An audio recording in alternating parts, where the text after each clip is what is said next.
Hello and welcome back to Brothers. Today we're going to talk about Star Wars. We've been neglecting Star Wars and focusing on other things lately. This is mostly due to Star Wars, unfortunately, having nothing interesting to talk about. Star Wars is this channel's favorite franchise, but Star Wars has become so frustrating in the past couple of years, we, and most of the world, have lost its passion about Star Wars. The only good content for Star Wars in these past years is Andor, and that's not enough to keep the franchise on top. But despite all the nonsense Disney has been putting out, Star Wars is still the greatest thing ever. In this video, I'll try to share my love for Star Wars, make you remember why it's so great, and talk about a topic that is very interesting to me, the Chosen One prophecy. I have always been more interested in the mystic side of Star Wars.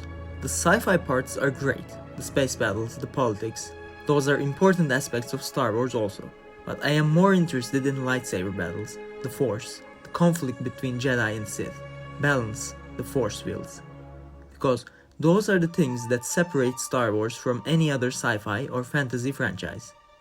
And the thing that cultivates all those things is the Chosen One prophecy. I have always been so fascinated by the Chosen One prophecy, but I don't think it is understood very well by the fans or the current head of Star Wars. I'm not saying I understand it completely also, but I have my own interpretation and I want to share it with you. The Jedi says that the Chosen One will destroy the Sith and bring balance to the Force. We don't know who came up or discovered this prophecy. We hear this for the first time from Qui-Gon Jinn in The Phantom Menace. Let's try to understand what the prophecy means.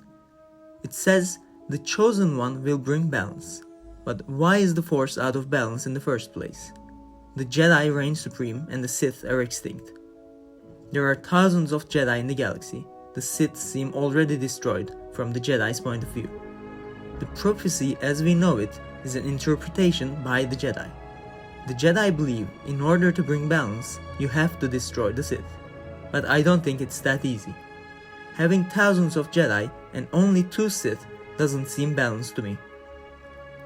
George Lucas explains that balance isn't like yin and yang, where dark side and light complete each other.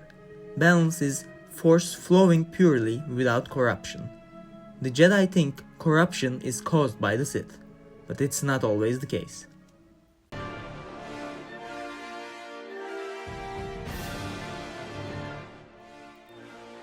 In the Clone Wars era, the Jedi seem like the good guys. They are the main characters in all the movies and fight heroically against the Separatists to stop the Clone Wars. But they are also the ones that push Anakin to the dark side.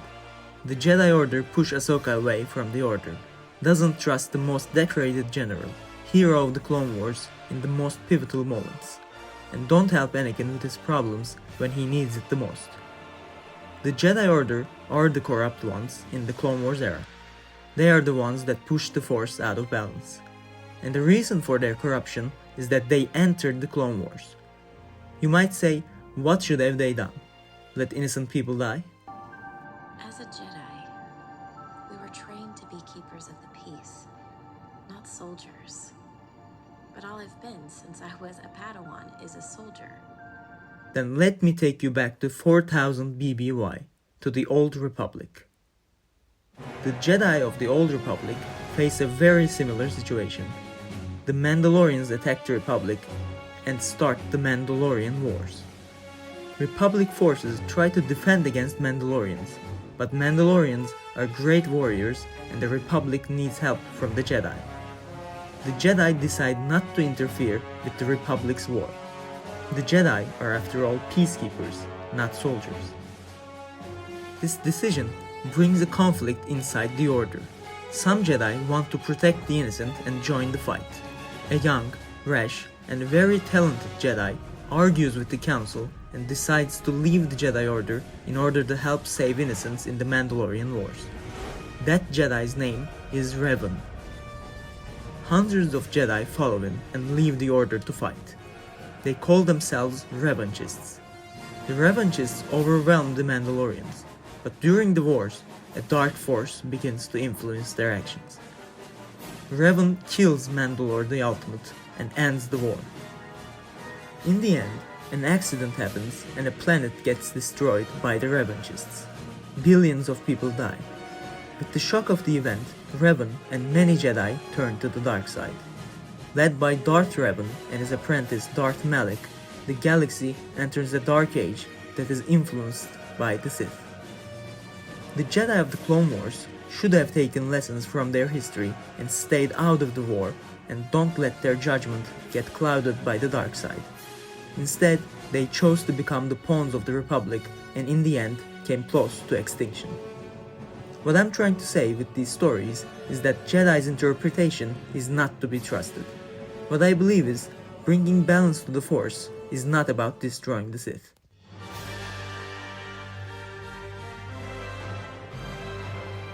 So what will bring balance then, if not to destroy the Sith?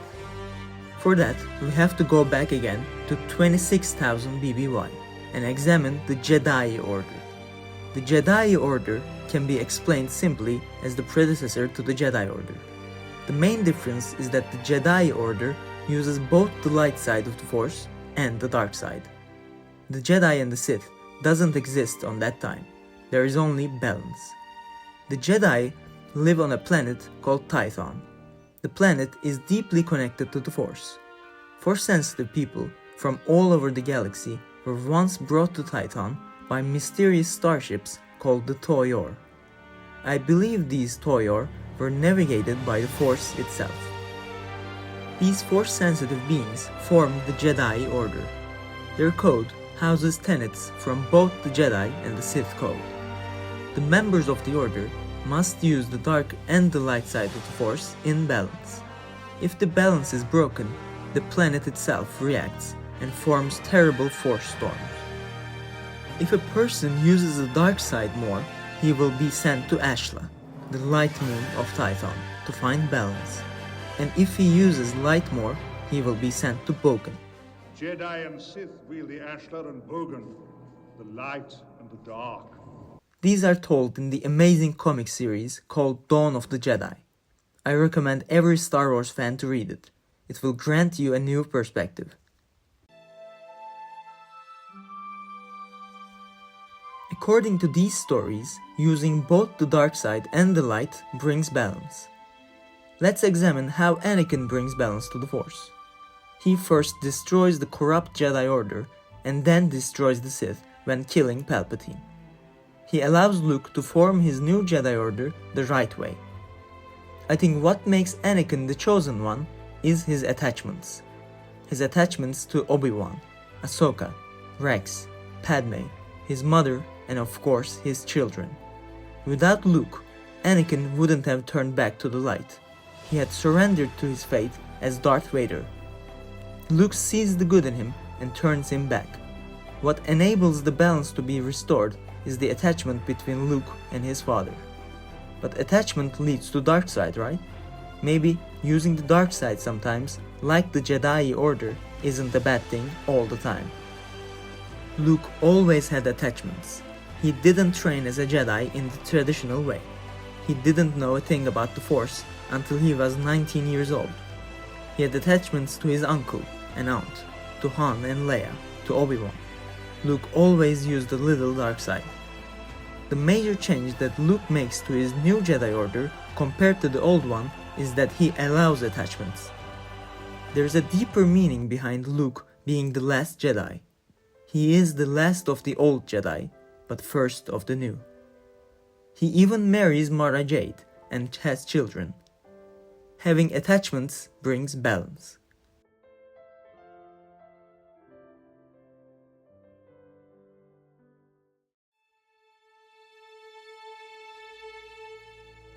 You might say, wouldn't that make Luke the chosen one? No. First of all, without Anakin, none of this would be possible. And I think Anakin's duty as the chosen one doesn't end when he is dead. During the Clone Wars, Anakin, Obi-Wan and Ahsoka get stuck in a timeless world known as Mortis. There, they encounter three beings, the father, the son and the daughter. The son is the embodiment of the dark side. The daughter is the embodiment of the light, and the father is the balance between them. They represent the Force. the father confirms Anakin's role as the Chosen One and says that only he could replace him. I think Anakin takes on the role of Father of Mortis and keeps the balance even after his death. Vader, meaning the father in the Dutch language, is also a nice coincidence that backs up this theory. Luke faces many challenges after Return of the Jedi, but Anakin is there to guide him. I hope you liked my interpretation and explanation of the Chosen One prophecy.